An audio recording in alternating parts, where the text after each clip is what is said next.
بسم الله الرحمن الرحيم سبح اسم ربك الأعلى الذي خلق فسوى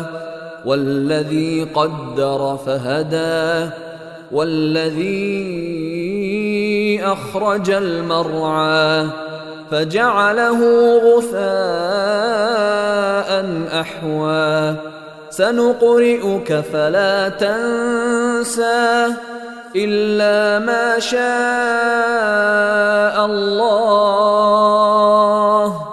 إنه يعلم الجهر وما يخفى ونيسرك لليسرى فذكر إن نفعت الذكرى سيذكر من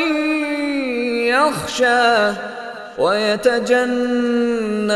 الأشقى الذي يصلى النار الكبرى